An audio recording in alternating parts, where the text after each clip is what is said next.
Thank you. 1, 2, 3, 1, 2, 3. 1, 2, 3. We're good. Okay, we're good. Is that... All right. We're broadcast ready.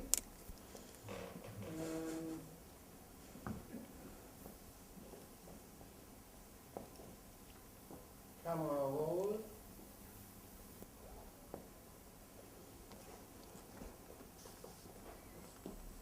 So I'm all alone today, so welcome to the Brunel University Performance Research Seminar, broadcast live from the Brunel Drama Studio. We are very happy today to have a special guest who will be introduced by my colleague Fiona Templeton.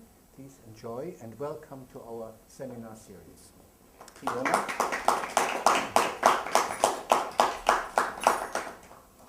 Hi, it's my pleasure to introduce Caroline. I've known her work for quite a few years, and I've always been in great admiration and eager to hear what she's up to next.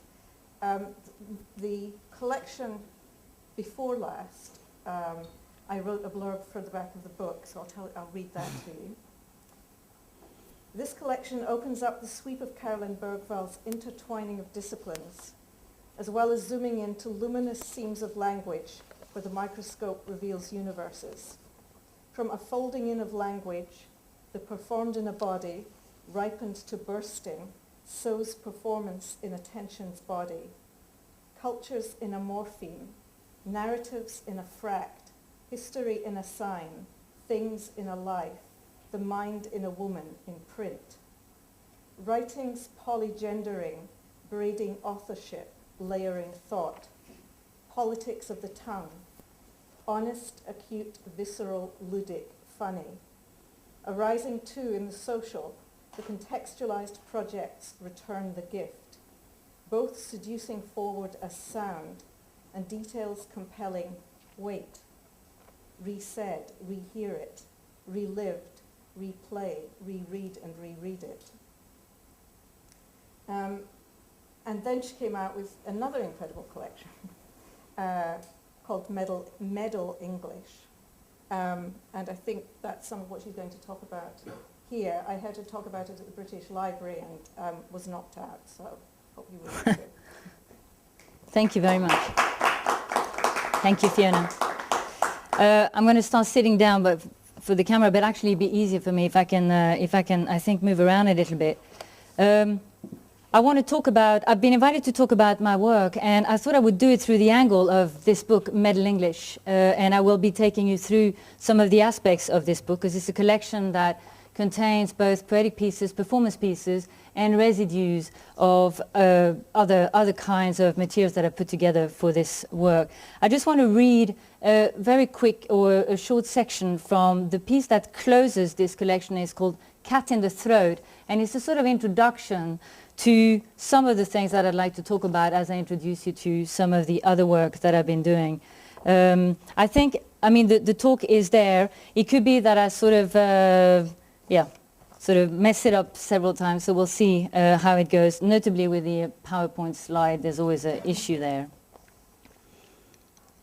In French, to clear one's throat is to have a cat in the throat, avoir un chat dans la gorge. One needs to spit out a cat to clear one's throat. Literally, un crachat is a spittle. One could also clear one's throat and realize that one has spat out French slang, une chatte, a pussy. This adds and maintains a crucial libidinal and erotic bond with one's pussycat. As I become aware that I'm trying to speak, my body morphs, my cat appears. Cat is the tone in my speech, its accentedness, its orthography. Cat is my speech's subjective accent, the intonation of my verbal patterns, the stutter in my silences, and all-around explicit accentedness. But what if I were to decide to speak with a cat in the throat? English speakers don't so much struggle with cats as with frogs. It's a croaking frog that one would need to spit out in English. Given the dubious and long-standing historical traffic of culinary jokes and insults between the French, frogs, and the English, roast beef, And bearing in mind the old wars of invasion and occupation between the two countries, one could here speculate that having a frog in the throat resonates more with military and political history and the known influence of French on the development of the English vocabulary than with strictly contemporary matters. Not so if one believes the American poet John Ashbery's line, "I hear the toad crooning." As many of us are finding ourselves with much increased frequency, living in countries in which we were not born, or where we are first or second generation citizens, or long-standing residents, or new arrivants, there is an interrupted experience of the past and of the living locale, whether we do or don't experience ourselves as diasporic. Whoever needs to create an allegiance or a correspondence, sometimes seemingly from scratch or from access points hidden from view, to a mixed cultural background, to a complex living jigsaw of multiple markers and untranslated biographical circumstances, will also often question what linguistic belonging means, what fluency entails. To seek this out in the fluency of language, in the connective and lubricated tissues of language and around language, is to speak and work with a cat in the throat.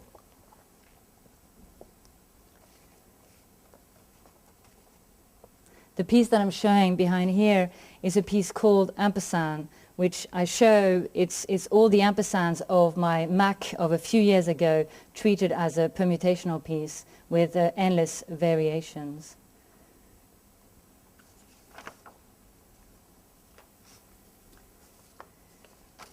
So perhaps to make it a little bit more sort of concrete beyond or through this final text, the questions that have motivated my work as a writer I kind of try and summarize them into 4 different main points that allow me to think about this idea of being a writer who works in performative ways in sort of different, across these different sort of lines of interest.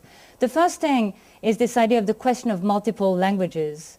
Where and how one writes when one has not one language but several languages, not only of origin but also of assimilation, of acquisition.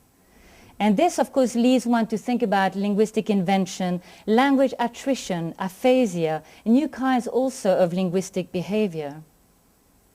There's also this idea of the use of multiple forms and spaces of inscription, the fact that as a writer, I feel that the page is only one of the elements that will inhabit the final manifestations of my work. I sort of part of perhaps a growing generation that uses the literary and has a whole understanding of the literary and literary history, and also thinks of literature in relation to a slice in time, and understands the whole idea of the digital culture as something that allows for other kinds of interactions and other kinds of intellectual and cognitive processes to do with language and inscription.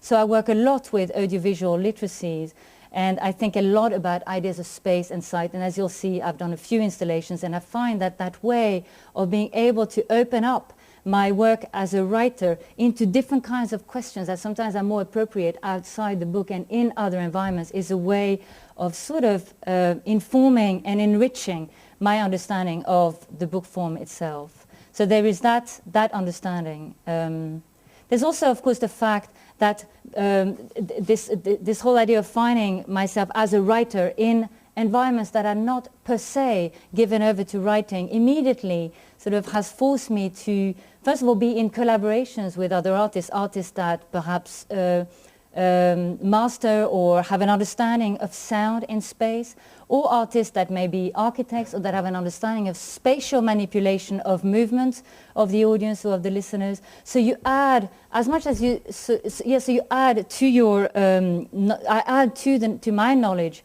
and to my understanding of writing, I add these elements. They also therefore challenge my understanding of writing, because it is very difficult to represent the writerly in installed spaces, or at least it presents new challenges. And I'll show you at the end of this, I'll show you a video of a recent installation where I am for the first time perhaps using much more intense sort of textual and literary materials as part of an installed environment. There's a long history, of course, of text and space and text and sight, and some of you might be interested in talking about later. I find it important in the way I introduce my practice, notably in environments like this one, that I specify that I come through writing and with writing and as a writer, and it is with this that I think about the transformation of writerly and literary culture.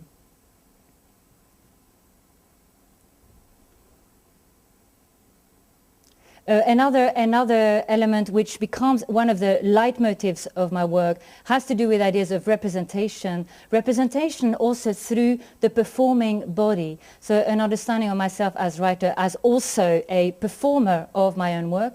In the recent work that I'm thinking about now, I am sort of starting to delegate some of the text over to other voices. I have previously given my voice over to other people's treatments of the texts. And I'm becoming more interested in that there are a multiplicity of voices which actually are also actual verbal voices inhabited by other performers than myself. This is of course very familiar for theatrical performances, but not something that I have been doing so much of as someone coming out of poetry.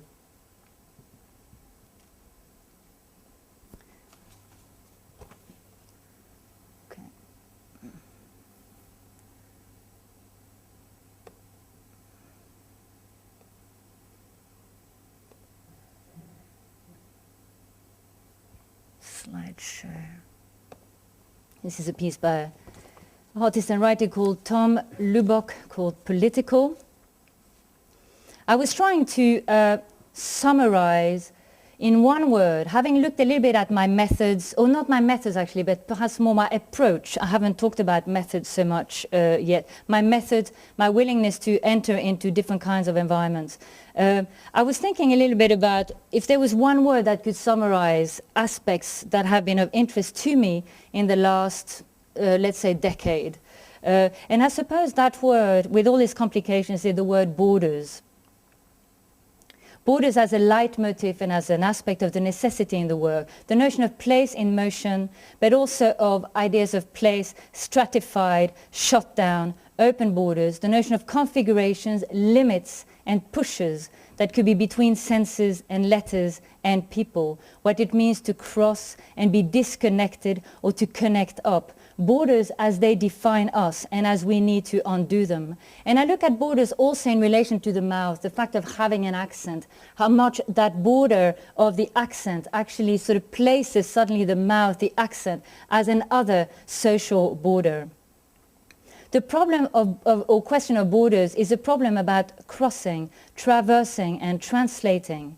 A problem of crossing is a problem of passing. Passing as someone or something when one crosses into or in order to cross. The crossing is conditional, yet having crossed can become unconditional, can remain also unfinished. In some cases, one is never done with crossing the border. The crossing often implies transformation, translation, untranslation, since there can be no crossing without an awareness that one is crossing. Or can there be? Is the crossing in the awareness that one is crossing, that one has crossed? And there's a passage that I brought with me from Helen Sixu, which is from her book 3 Steps on the Ladder of Writing, which some of you might know, which is all to do with passages and borders and transformations through dream, through language, and here also through the awareness of what a border might be. So let me just find you this section, and in the meantime,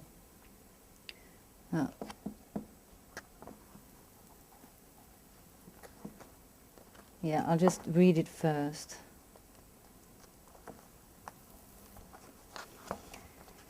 This is a small section called My Borders. We are going to cross over borders just as we recross borders without knowing anything about it. Where is our border? When I cross a border, it's my border I'm crossing, though I don't know which one I'm crossing or which side I end up on. This is the charm of crossing the border, but it is also what can constitute its distressing side. The border makes up the homeland. It prohibits and gives passage in the same stroke. How do we cross borders? It can be done in a completely indifferent, apathetic fashion. Although the person who crosses borders in an indifferent fashion never crosses borders. The person who doesn't tremble while crossing a border doesn't know there is a border and doesn't cast doubt on their own definition. The person who trembles while crossing a border casts doubt on their own definition, not only on their passport, not only on their driver's license, but also on every aspect and form of their definition. From the definition of age, which we talk about very little, to the definition that concerns us all the time, and which is at the same time the one we can't or won't reply to, that of sexual definition. What nature are we? What species are we? A beautiful book, 3 Steps on the Ladder of Writing. Now, I was describing, this is a piece by Chris O'Feely, which is in response to Paul Gilroy's There Is No Black in the Union Jack. That was part of his piece when he presented it at the Venice Biennial. And I bring it here because a lot of my work has been, my recent work has been really to think about language detail. And you'll see that the piece that I'm about to talk about now is a piece called Say Parsley, which is based on the shibboleth. Now, the shibboleth is a sort of social-linguistic process whereby you get accosted, it's a biblical event primarily, a battle between 2 tribes, and where, if you like, the murdering tribe is one that asks, in order to identify if you are one of us or not, asks of somebody else to pronounce a sound that is extremely difficult to pronounce if you are not of that language. And that is the history of the shibboleth. And the last shibboleth, large-scale shibboleth that we know about is in 1937 in Haiti, a shibboleth that took place between Spanish-speaking Dominican Republicans asking Haiti Creolians to say the word perejil by rolling the R, and then the incapacity to roll the R, identify them. And this massacre was about 30,000 people were massacred for this incapacity or inability to speak that letter, to speak that word without an accent. So this whole idea of accented practice, down to the detail of one letter, and that is basically a matter of life and death, what you have in your mouth, what you have in the jaws of speech, I find really fascinating and terrifying. And so I got engaged, involved with a composer called Kieran Marr, who works a lot with issues of perception and the psychoacoustic experiments, and we developed a piece together called Say Parsley. And the first time and this was our motto, how you speak will be used against you. And it was a way of trying to identify how we would, in a fairly abstract way, try and place those issues in contemporary fashions of differences between languages, differences between speech. So let me just, before I then proceed to the final showing of it, which is at the Anno Fini, let me show you a section or a small data piece that we produced for a showing that took place in Belgium. And Belgium is one of those countries that has an official bilingualism, and as you know, they are still really struggling and fighting with that very notion.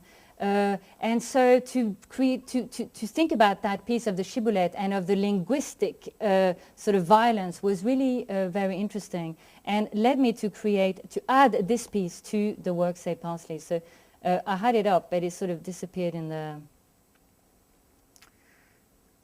So I'll just find it like this. Okay, this is a very short piece. It was set up in quite a big sort of open installation space as part of a show called Dialogue Bush, which was a group show curated by a British artist called Imogen Stidworthy, and it was at MOCA, the Museum of Contemporary Art in Antwerp, that we did that, and this is how I was looking at that issue then. So this is the piece itself rather than the piece in its setting. Very short, but on a loop, so. Pig, fig, fag, fog, frog, frig, trig, trim, tram, trum, trum, trumpet, crumpet, crumple, crumble, rumble, rumble, rubble, bubble, huddle, cuddle, curdle, girdle, gurgle, turgle, turtle, myrtle, mortal, portal, portly, partly, parsley, partly, portly, portal, mortal, myrtle, turtle, turtle, girdle, girdle, curdle, cuddle, puddle, bubble, rubble, rumble, rumple, crumple, crumple, crumpet, trumpet, trump, tram, tram, trim, trig, frig, frog, fog, fag, fig, pig. Okay.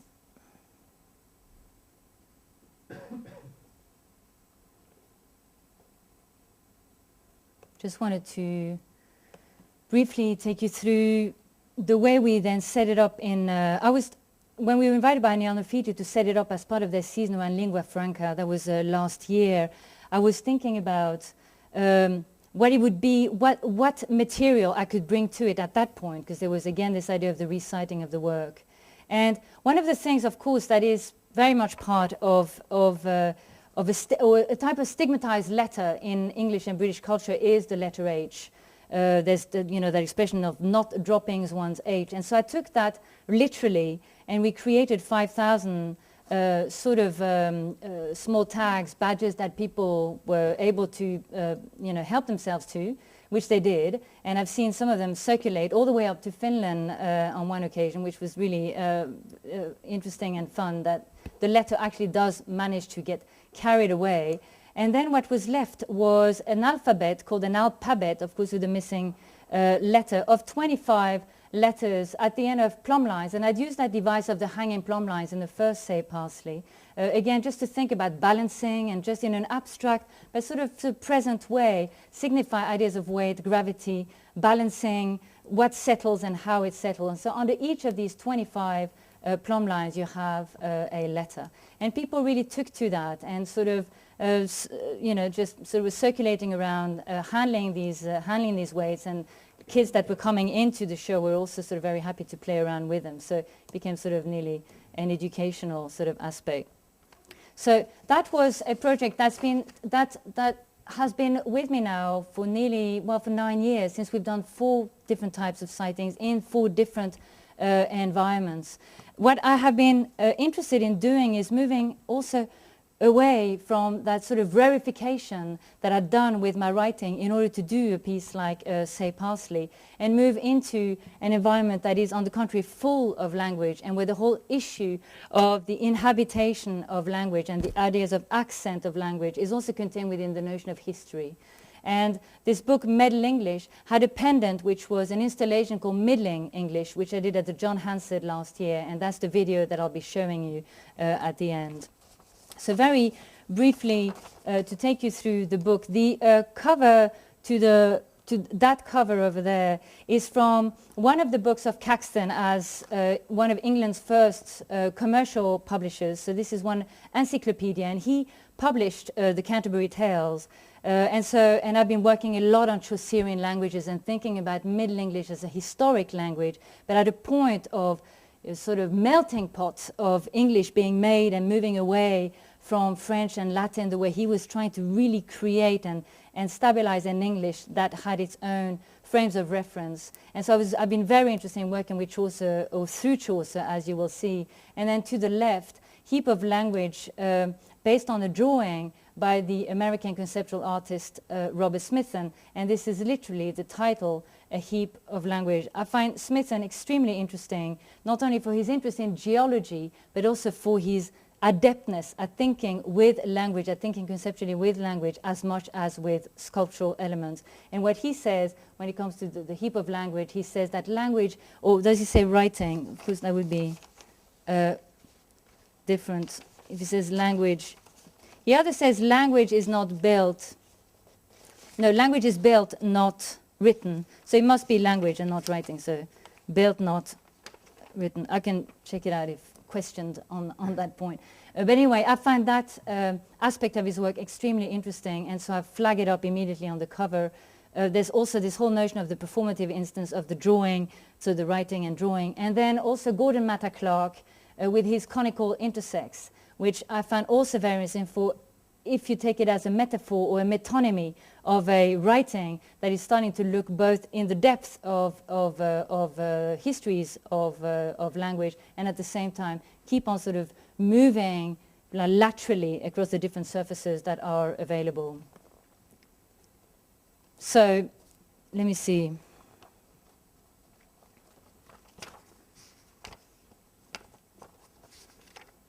The collection starts with an essay called Middling English, in which I expand on 4 different terms: the midden, in which I talk about Smithson and Gordon Matta Clark; the middle, in which I think about the way I've just described Chaucer, the 14th century, and think about contemporary Englishes, the way English is traveling, the way English is assimilating itself into other languages and vice versa, other languages coming into and transforming the English language. I'm looking and I'm finding in a very schematic way a correspondence, and I'm enjoying that correspondence. Also, I think about the middling, which I just wanted to read you this little section here. What is the middling of English? A middling is a smoothing over, a tense flattening, an artificial erosion, a surface stiffening. It is a blanket and a spread of green.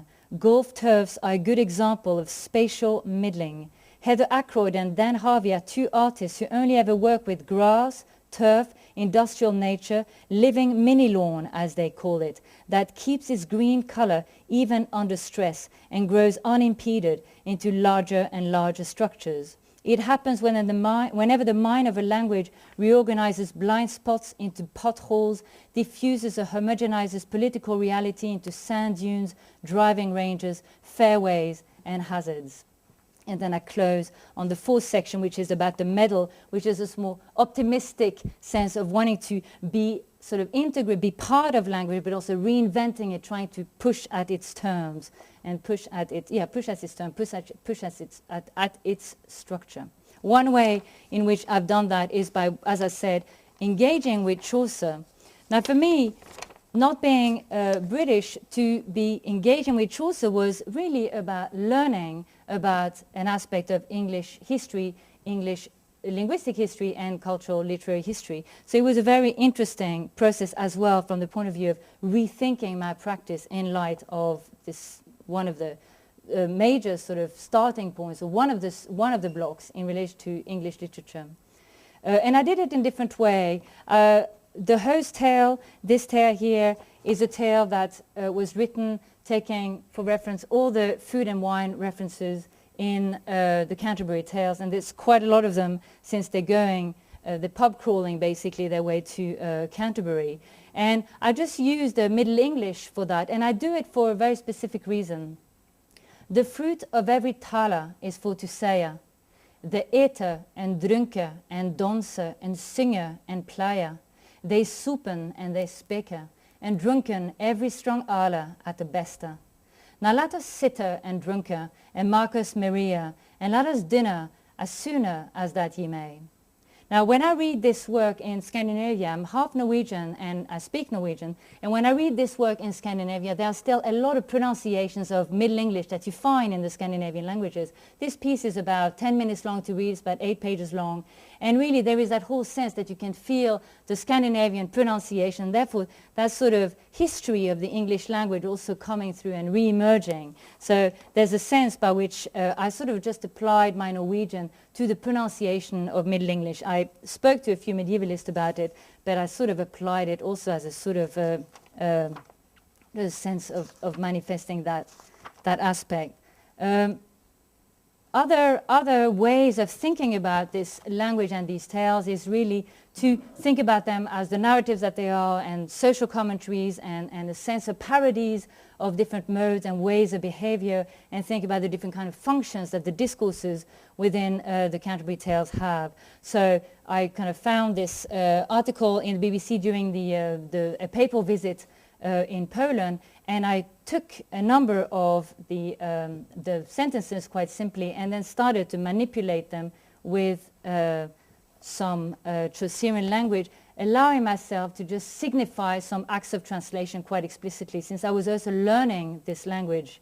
Rome is the home of ice cream, and for generations burghers and pilgrims lik, these glade folk in joy and blisse at mette, have forsaken dessert at the inn for the simple plaisance of sitting outside with a takeaway cone. And that's the summer tale. And there's other tales. This tale here, the Not tale, is a really gorgeous section in the middle of or towards the end of the Knight's Tale, which is the funeral of one of the hero knights, Arcite, gets buried. And it's an extraordinary tale, extremely luscious. The language is very rich. The descriptions are splendid. And I was thinking about that in relation to a contemporary poetic or performative funeral, how one would think about burial.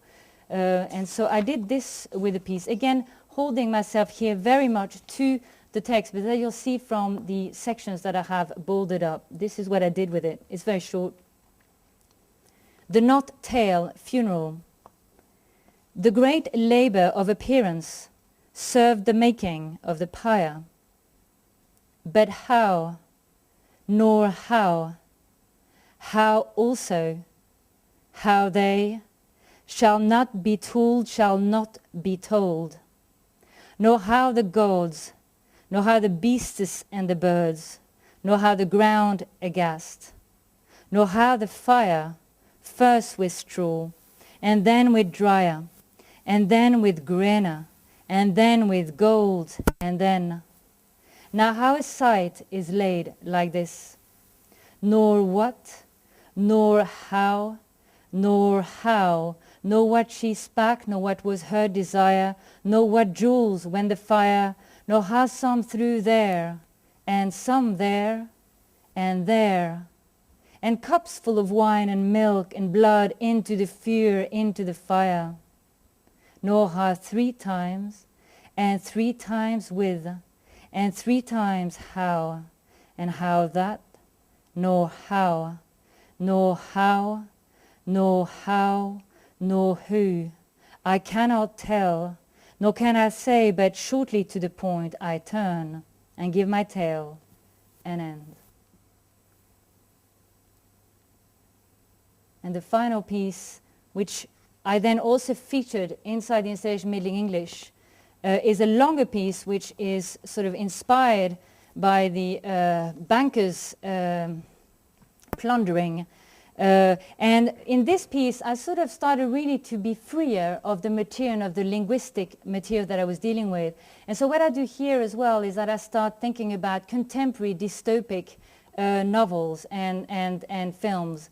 So the My Brother is an Anthony Burgess Clockwork Orange aspect. A lot of the syntax that I use is part of a now sort of cult classic called Ridley Walker from 1980, which is also extremely dystopic, where the language is completely reduced to the most bare syntax, and it's extremely violent conditions and conditions of speech. And that I also sort of put up with different kinds of references. A lot of financial language comes into play, and then some Middle English too. Some of that will be referred to back into the video, so I'm just going to, I think perhaps just show you the way it's written here and just read you that little section. All juiced with an armful of moolah, wonga, clams and squids, ducks stashed in identical black cases hanging from their hands, 2 suits, a mega pair of Smith, blue pills, no doubt, videoing how they're trading out to goodness, well stuporific, shaker-handers, hug and abuse each other on the back. It's a total blowout. We're talking millions as squillions, zillions and nanillions, billions and teramillions, just for creaming the topping. Oh, my brother. And then what happens is this one really has a very, very clear narrative where they sort of tell each other a story, and one of them has, they're in the pub now, and one of them has sort of managed to trick a ninja into separating himself from all his limbs. And so that's the whole story, and then they laugh and drink some more, and that's the end of the fried tale. You'll see some of it in the video. I think that's let me see if there was anything else. Projects that I think perhaps I should show you the video. The video was created also as a document, so it has an integrated interview with it. We nearly finished editing it. It is going to be published as part of a small DVD of works in January through the John Hansard. So this, I believe, is to the final draft, nearly finished production on that video. So let me show it to you. It's 14 minutes. Is that okay for, yeah? Okay. So we are here again. Let me see. Oh, that's easy.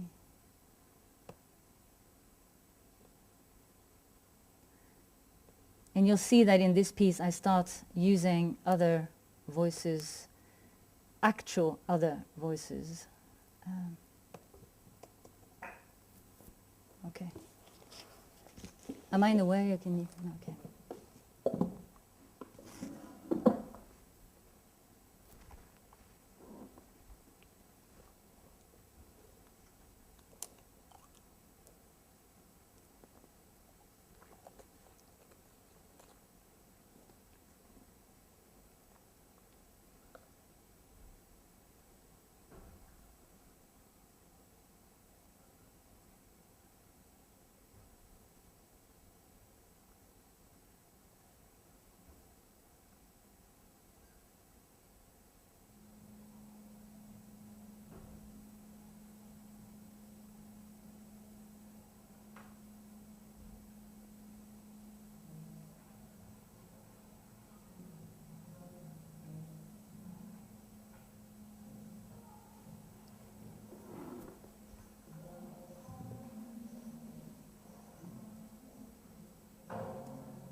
It's fair to think that when one arrives to language truly grown, some sparse body shape will be left blissfully in the dark, that one can start at another one.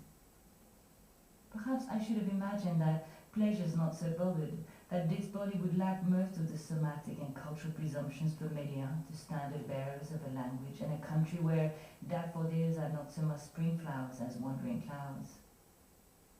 Indeed, how reliable with this light-headed roaming, a state of cultural aphasia, would one have to learn to embed the nursery rhymes, the cultural undercurrents, scaffoldings to sign and sense, create a developing infancy, a 3D speck of one's shape and skin, run through by rivers underground, always run through, or could one simply forego this one, and carry on from a poetic imaginary, eerily free of white rabbits, doubled up instead between unlikely Norwegian trolls and unrecognizable French childhood songs about bridges and ladies in medieval gardens.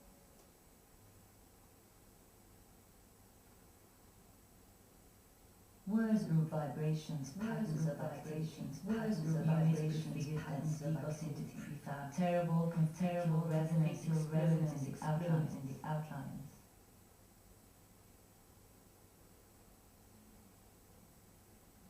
I found this sort of illustration of the way broadside would historically be hung on the walls. Either they would be carried by the street seller, or they might sometimes be hung on walls, a little bit like we do now with flyers and leaflets, that we just, put them on walls, glue them on walls.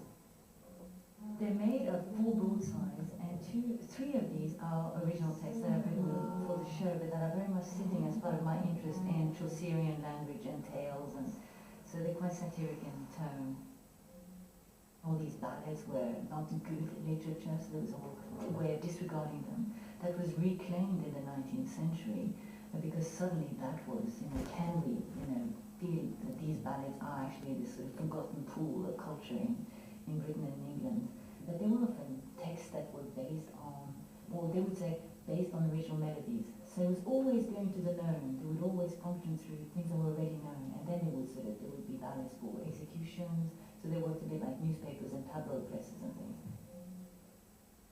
Because, for example, that piece here is a little bit of a call to arms, this piece 06, and I really wanted that sense of having flyers that you would have in demonstrations as well, or whatever, but confusing the issue because they're sort of a subset of those that you can see, like they're assisting an old marching chant, but it's not advocating anything but more daring and more fire and less corruption. I wanted to play with all those different dimensions of demonstration language, call to arms, tales that were used as ballads, and then the device that was used historically to try and circulate those pieces. And I actually didn't want these sounds to go out. I wanted that sense of people staying in with the story, that people feel the need to stay in the story because you get grabbed by the narrative quite quickly.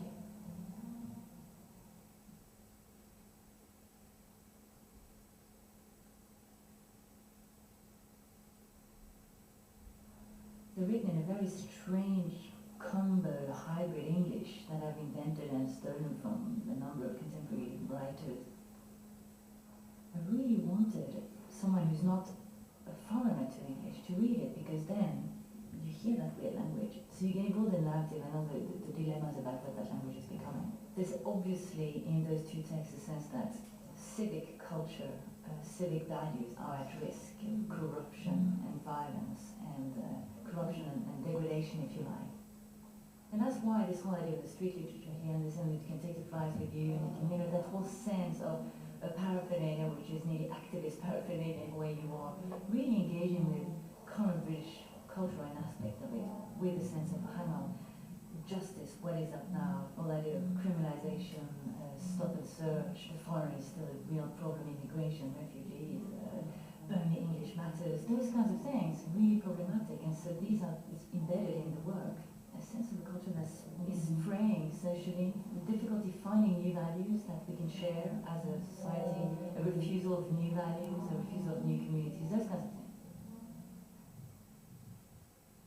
Dame Justice does not worry unduly about all this, just asks for a top-up when needed. She's down to giving people what they deserve. No longer gives a smiling sod about the moral attributes or social benefits of equitable share out of wealth, or land, or health, or education, or how to work out well-being for the mostest, or the bestest ways of valuing people's skills, or establishing fair and durable structures, or thinking long-term, or facilitating technological access, or revisiting the rules of international exchange, or the balance of import-export, or the value of local trade, or determining the boundaries between life and death, or between breathing and unbreathing, or feeling and unfeeling, or animate and inanimate, or animal and human, or how to get out of the deep labyrinthine social, moral, spiritual, physiological bankruptcy engineered by brutal, omnipathological, so-called transnational trafficking, blood-sucked, oil-sprung, hyper-defunded plundered prize.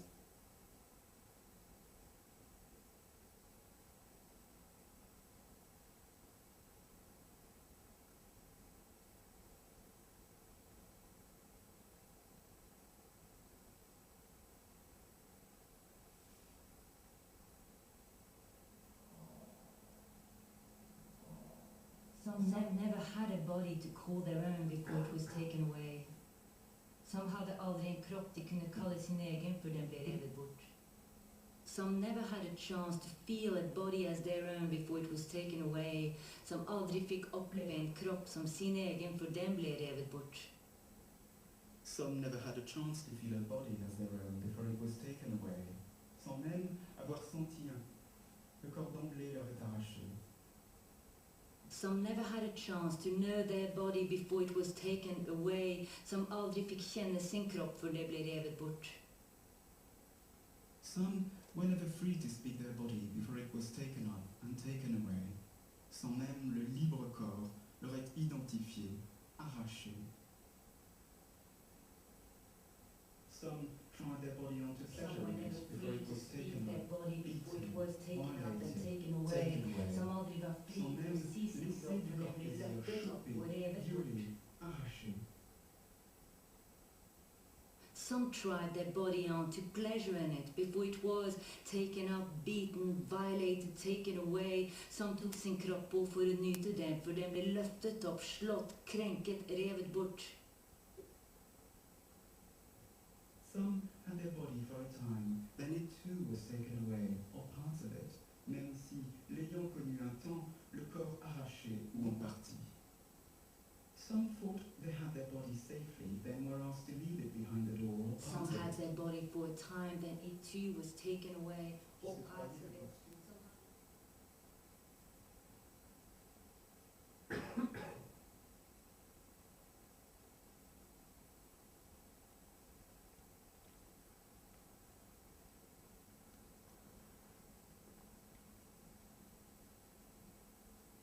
From the very beginning of the process, I was interested in the issue of space. The notion of spatiality and text is very important to me. So how could I place the different elements that have made out this work into this gallery?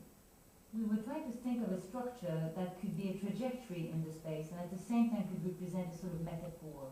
So you'd have the idea of the architectural space as an outer structure for the human body, the socialized body, and then thinking about language as something that inhabits the body. So it's nearly like an inner structuring. The structure we ended up building is more like a diagram of the gallery itself. It follows the shape of the gallery.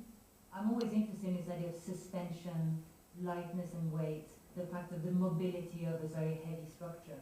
It was very interesting to set up actually because these are continuous lines and we ended up having to work with the weights that you can see that are 6 kilos each. So in all it's 24 kilos that are supporting this very thin wire that you can see throughout the space.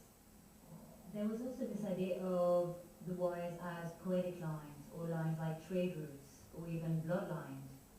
The structure itself looks a bit like an inverted sail, so there are other associations that we were trying to set up. I also like the idea of memory. I want some sugar in my bowl. Kiss the good of shiny, shiny leather, shiny leather, the dark. I'm not a woman. I'm not a man. I'm something you can't comprehend. Down the threshold, yearning to sing. You can feel it in the air. Breathe to the rhythm. Dance to the rhythm. Work the rhythm. Live to the rhythm. Love to the rhythm. Like the surge of a wave. And lead the naked island. Oh yeah, I love you. Me either.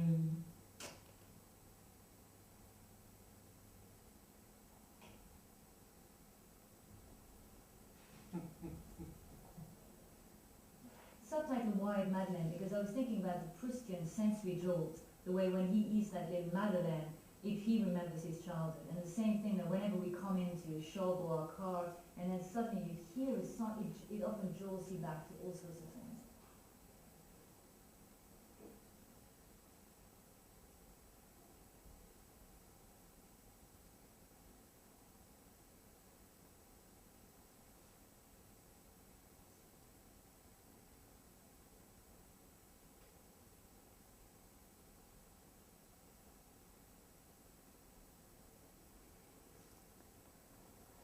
Okay, and then you just have the name. So I let the credits go up just for the fact that this piece was created with about, well, 4 or 5 collaborators, and then the gallery team setting up this. So it was quite an extensive, a lot of people worked on facilitating this this project, and then of course the documentation for the video.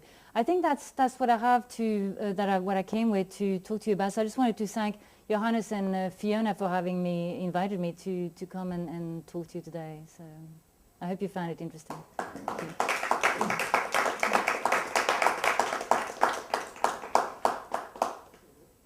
Thank you so much. Sometimes I sit here to moderate. Fiona, why don't you join your guest, and then you can moderate a little bit the discussion. Yeah. And I'll try and bring up some more lights.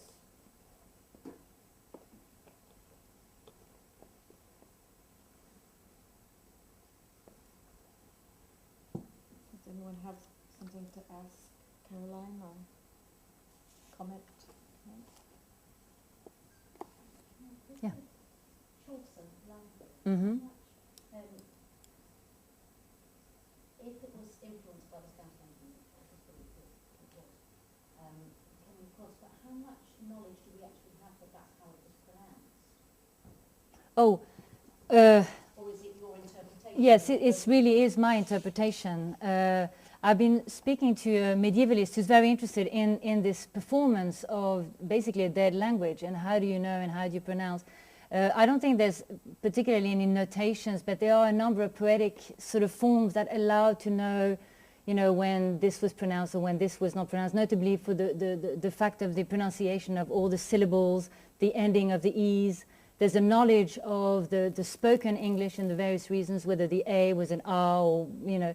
I don't know all the intricacies of that. And in order to perhaps not engage with all the intricacies, because it is its own complete sort of philological knowledge, I did take the shortcut and simply said, well, the whole aspect of this, I recognize, from reading it, I recognize aspect of my contemporary Norwegian. And knowing about Viking trips to the Isles many centuries ago, I sort of just start using that quite freely. So there's no sense here that I make a claim that this was the right pronunciation. That's why I also mention it, if you like. So yeah. It was really interesting to hear it done like that, because Yeah. if I'd ever worked on it, we always anglicise it and make it, you know, understandable for us, but actually it was equally understandable and almost made more sense. Yeah. You know, it was unnerving. It is unnerving also. With Middle English, there is, I mean, it is really, because it's got sort of already cut itself off, the very much more complex syntax of Old English.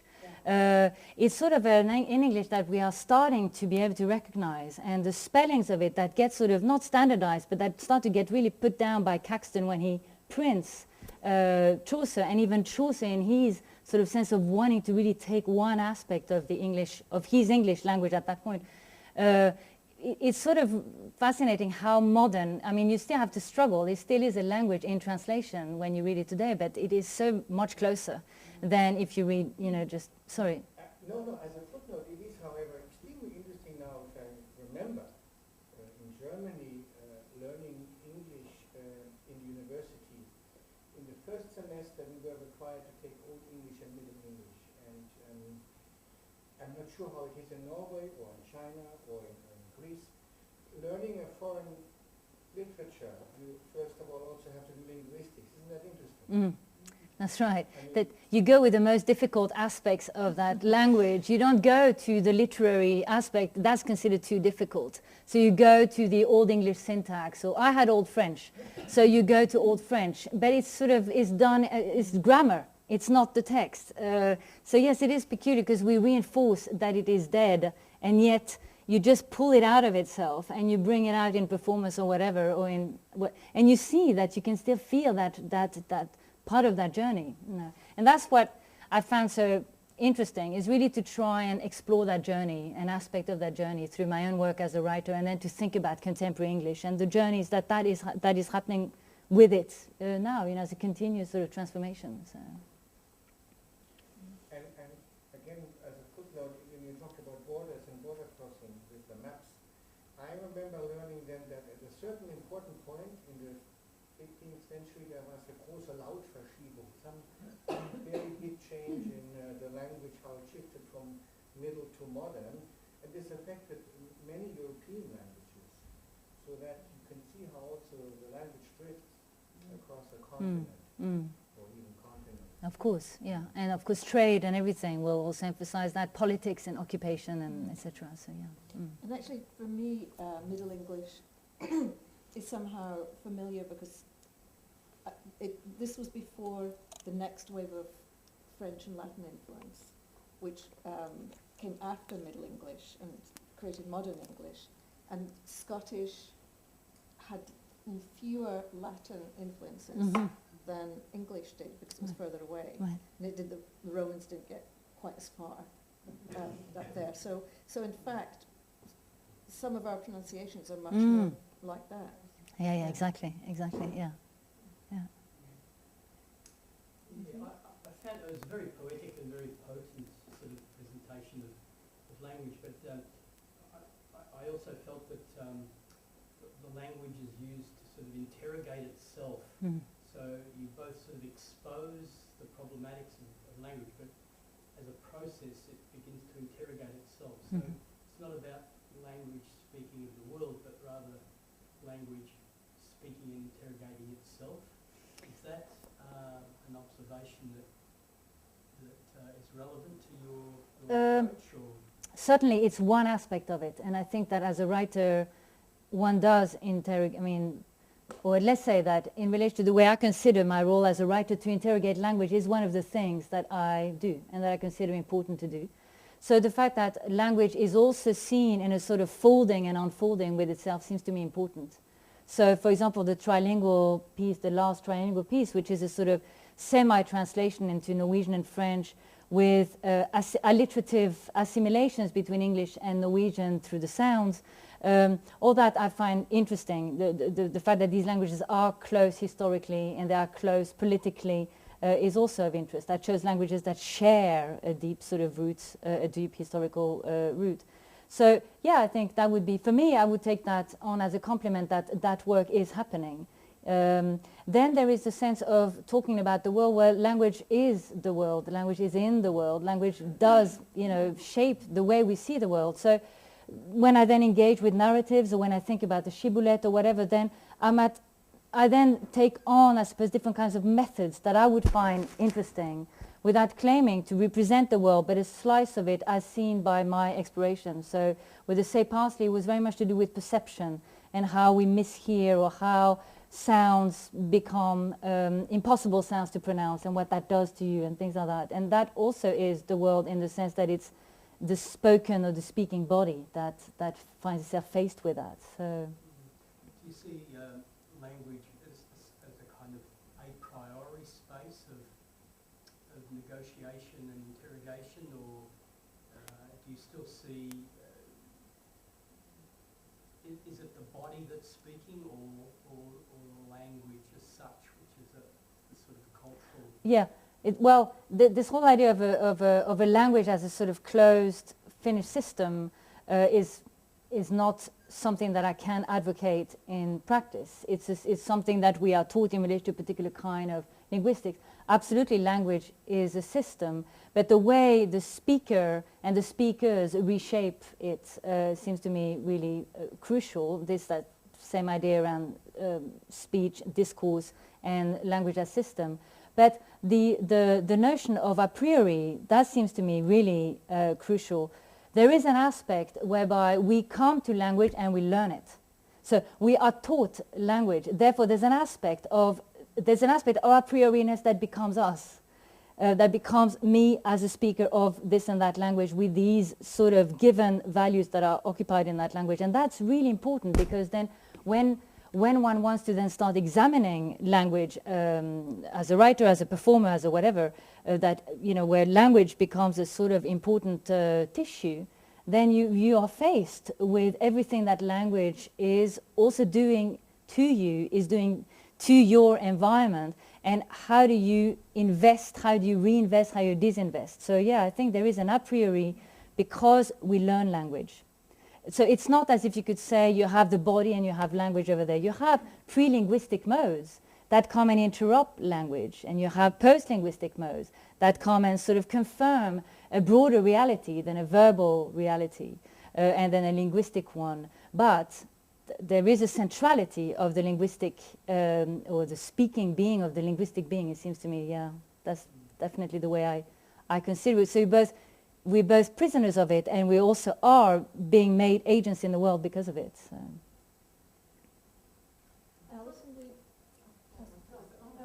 I'm just really interested in how you collaborated with your sound designer, because clearly, you know, there's that wonderful relationship between the materiality of the words and the focus on the language and the linguistic play that's going on, but that's highlighted and maybe more evocative by sound design. I'm just a little bit interested in how you worked on that. Yeah. Yeah. You're referring mainly, I suppose, to the last piece. Yeah. But he also, Adam Parkinson, he also designed the sound for the piece, the trilingual piece, inside the Little Red Room. Wow. So that you have a sense of a slight quadraphonic at times sense, because we had, 4 speakers for that one, and we were circulating the sound across the space. And he worked sort of quite specifically at citing those 2 pieces, One DJ Too Many and Crop, in relation to creating obstacles to the verbal language that had been recorded, so the text themselves, and allowing for a circulation of his sounds and the sound of the voice and the language in the space itself, notably with the wires. So there's a sense of assimilation of the wire structure through the way he sort of really plays that sort of really sort of radio tone, this white noise. And in Crop, it's actually much more of a sense of slight destabilization, where you can hear the sentences you think, perhaps even here today I thought, oh my God, you think sometimes it's broken or whatever. So there's also that sense of playing with sort of fairly high quality sound recording and sound mixing, and then breaking it down. Yeah, so that's very much the way he was thinking it and did it. I think extremely discreetly, again, very, very precise. And it becomes very visceral, like you don't know if the wire is language or no, whether the language is the verbal or the wire, or there's moments where he managed to really infiltrate. And then when you are in the space, you just had these wires around that were sort of creating its own frontier, its own barrier. So the text that you see displayed is a type of vinyl lettering which is reflective. So again, it moves according to where you stand in the space. Very simple optical illusion and game of reflection with the outdoor light, but very efficient again, because you can't hear everything and you can't see everything, so. Mm. I was interested in early on the sort of borders idea and this idea of kind of the borders we're kind of familiar with, how language operates in that way, but also kind of our own borders. I wondered as well if you've done any work on it, not just borders, but the gatekeeping that language can be. And I suppose I was thinking about accent, and I was thinking about the Middle English. I mean, I don't know anything apart from, schoolgirl Chaucer about Middle English, and I was wondering that, if that was the language that was spoken, on the road to Canterbury or wherever, and what was happening in the court, for instance, and probably they were all speaking French, I don't know. But that, I wondered if I was kind of interested if you've done your work in that, but also what you're working on now and what you're kind of going now. Yeah. I'm glad actually that you mentioned the word gatekeeping, because in my descriptions of Say Parsley, we use this idea of speech as gatekeeper. So very much the sense of the boundary set, and if you can pronounce it, then you are sort of straight through, and if you can't, then that's it. You're kind of completely done for. And so this whole idea of accent, and for a while I used the idea of accented practice as a way of trying to understand what was interesting to me. So these are the things that sort of start putting things in relief, so that you have a sense of notions of acquired standardizations, and then you start thinking, well, what about this and what about that? And it immediately opens a can of worms, and then navigating through that and really finding myself very interested in that. So that's a term, and that's a notion that I've used. I think that the notion of accent, accented, you can open that up, to include so many other aspects, so many other narratives.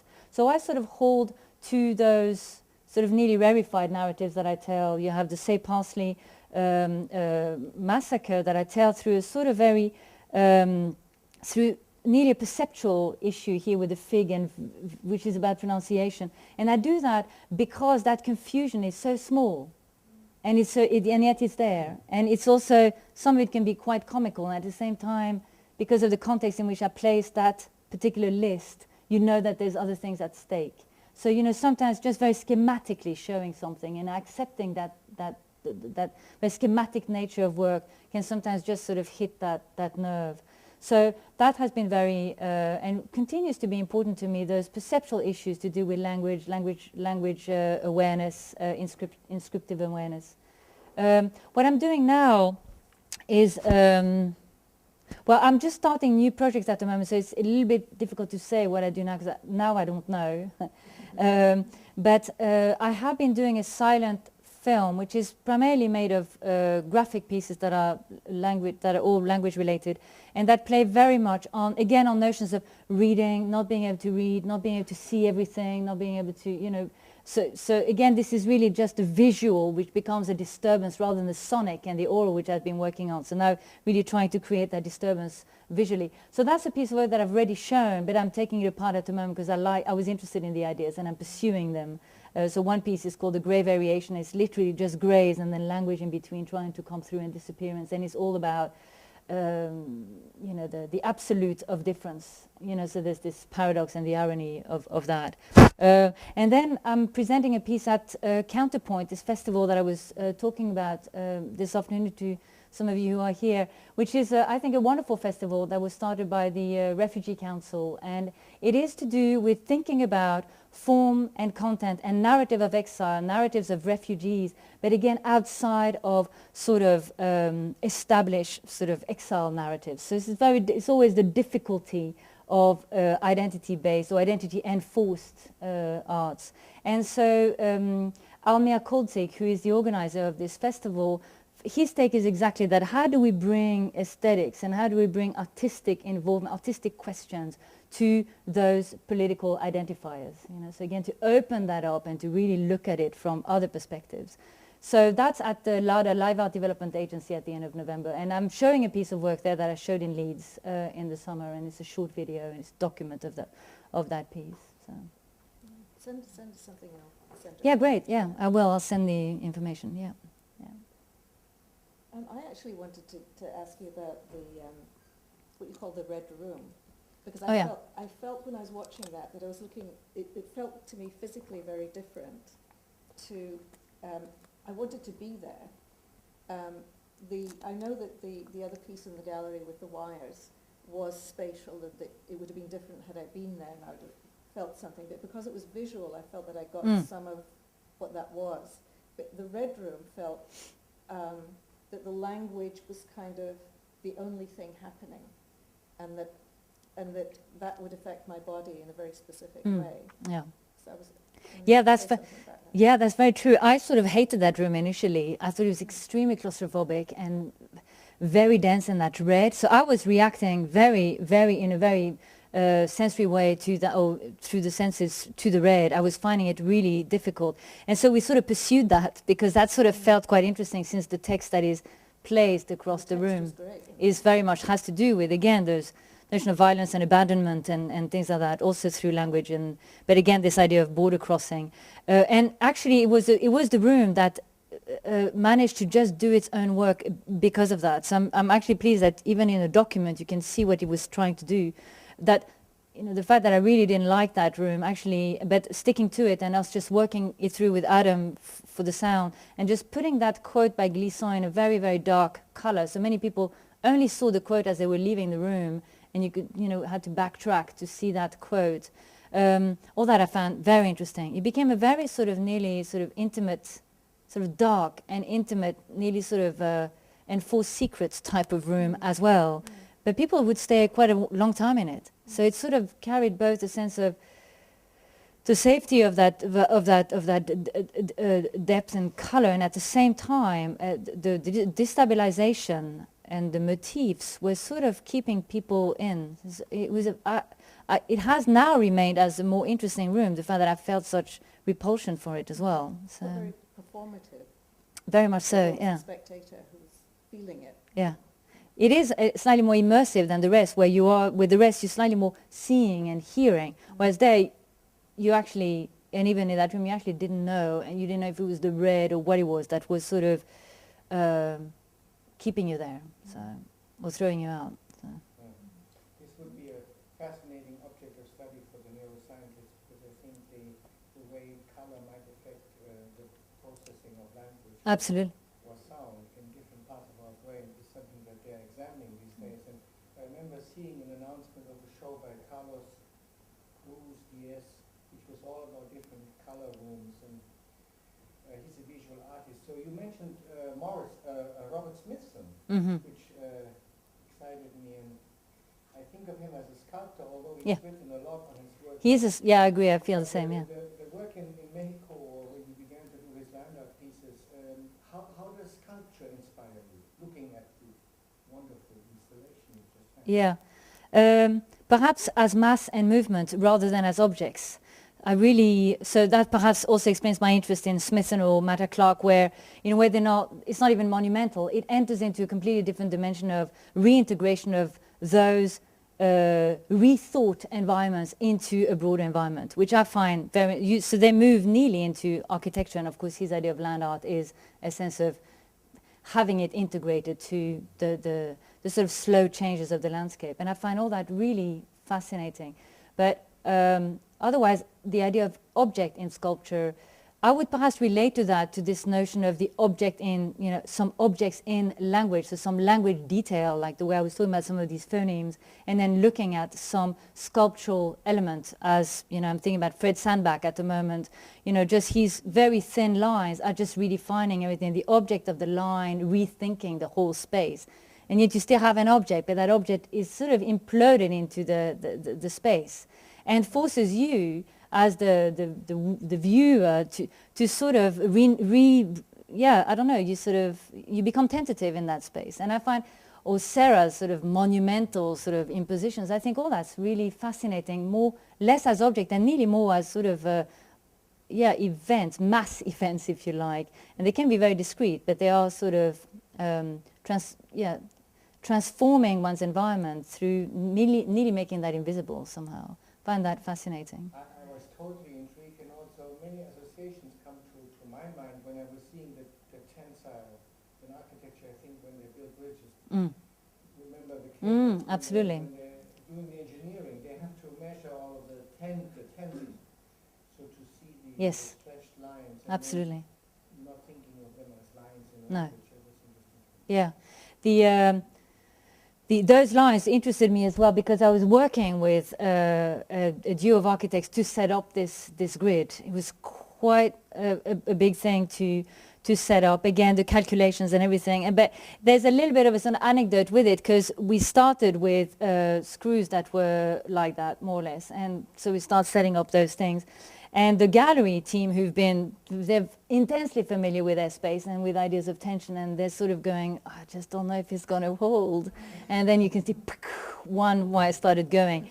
And then we sort of went a little bit bigger and a little bit, and we ended up with things like that. And they had to drill further down to it was fascinating, the amount of tension that you have over those 15 meters that took place. And you could say that, of course, that's logical.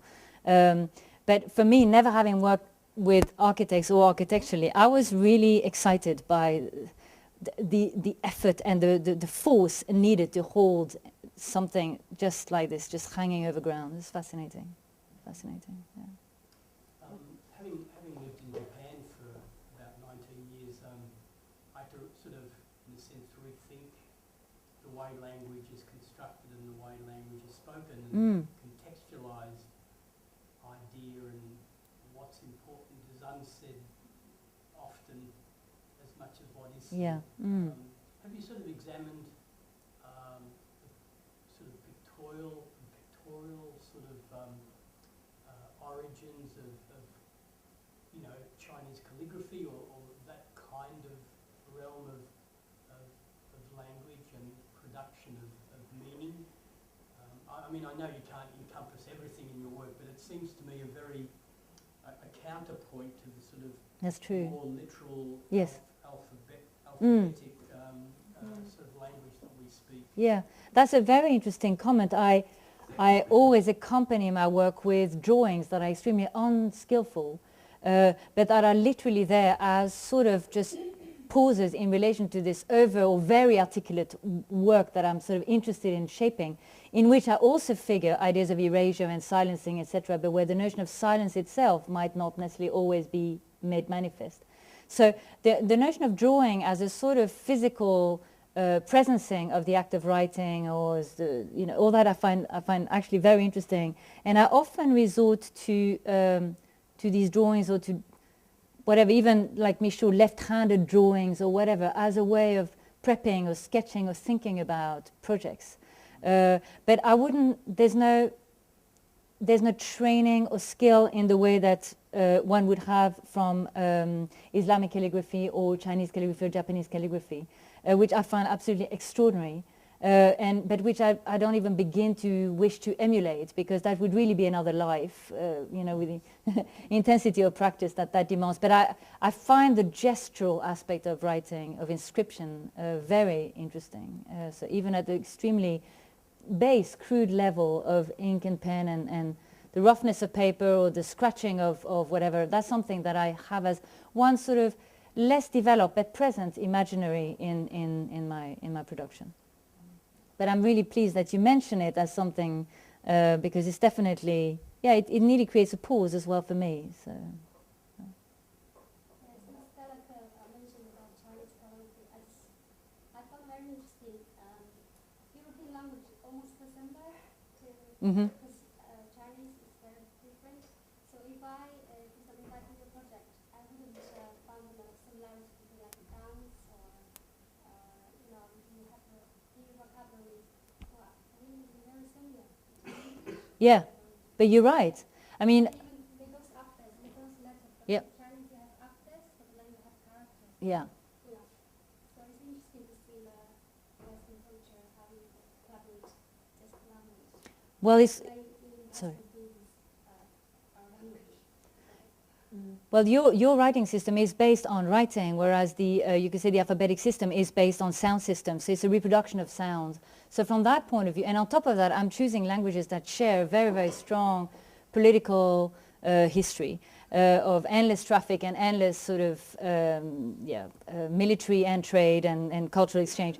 So there's definitely, I can completely see that you're thinking, well, they're the same. In a way, they share exactly the same alphabet. In Norwegian, you have 3 extra letters. That's about it. But you can still see that makes, a difference. You have diacritical marks in French, which you don't have in English. You have minute sort of little, differences. But I think your point is very right, is very correct, to see that actually they're closer than they are different. But, we are very used to keeping... I found it very interesting how you use language in performing arts, how you use space, language, and the sound. So Thank you. I really enjoyed that. Yeah. And I agree, Johannes mentioned like red room. It's more intimacy, more immersive. Yeah. Yeah, that's great. It's two styles. Yeah. You mentioned earlier about language is not written, it's feel. Can you explain? Sorry, I didn't hear that. I didn't. You mentioned earlier, you said the language is not written, it's feel. So, This some quote. Oh, yeah, no, that's right. Yeah, here we go. There's always the joy of misquoting, but I think I have it here. He says something that it's built, not made. It's built, not, no, that's not. It's built, not, well, it's, language is not written, it's feel. yeah, that's right, something like that, yeah. It's in the, well, it's in one of the essays in collected, right? You want me to comment on that? Oh, I just wonder, is that because the architecture inspired you? A lot of comments, I thought that you have explained it more, but... Yeah, well, I mean, I use his pyramid of the heaps of language just as a very schematic sort of way in to this idea of space and thinking about inscription in relation to it constructing space as well. It's not something that I do in this book particularly, but I have used the book as a sort of metaphor for a travel in space, and that reading is also a travel in space from particular directions, and that you can confuse those directions. So I've been very interested in that. The interest in architecture is actually, I would say, nearly indirect, because it's that when you enter a site, it presents itself with, you know, its sightness, basically, and you have to look at it, accept it, and see what you can do with it, with the elements that you're interested in and the reasons why you are there.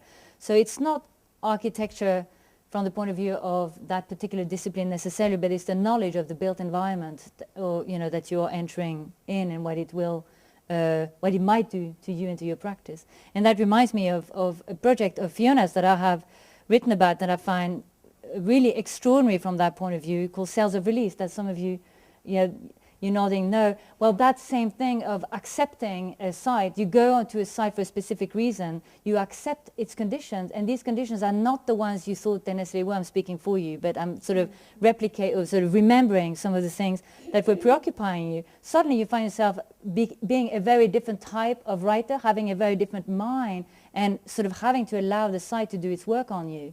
And that will be part in creating the work. And then you have all the posters, the markers of it, like, for example, the Prisoners of Conscience, the collaboration with Amnesty, that set up other boundaries, other points, you know, that you remember.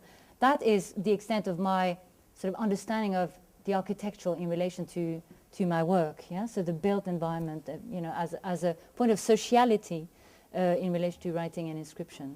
So. Yeah, one of the things that I think you see even in the text of that piece that I was thinking about is that our word writing is from Old English retan, which means to scratch, and which I was very aware of working in this old prison, because it felt like something where humans had been kind of scratching at the walls, and that even without language there was still inscription, which interested me. Yeah, absolutely. Yeah. And our word poetry is from the Greek meaning to make a heap. Well, there you have it, yeah. Any last comments, critiques? Well, thank you very much. Well, thank you. Thank you. Yeah.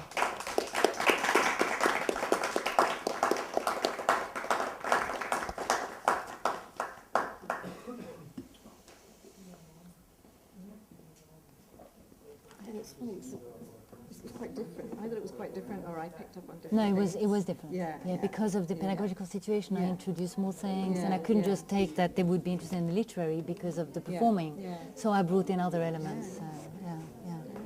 Great. Well, they were attentive. I have removed the sound. So why is this? Perhaps Johannes needs to remove the sound.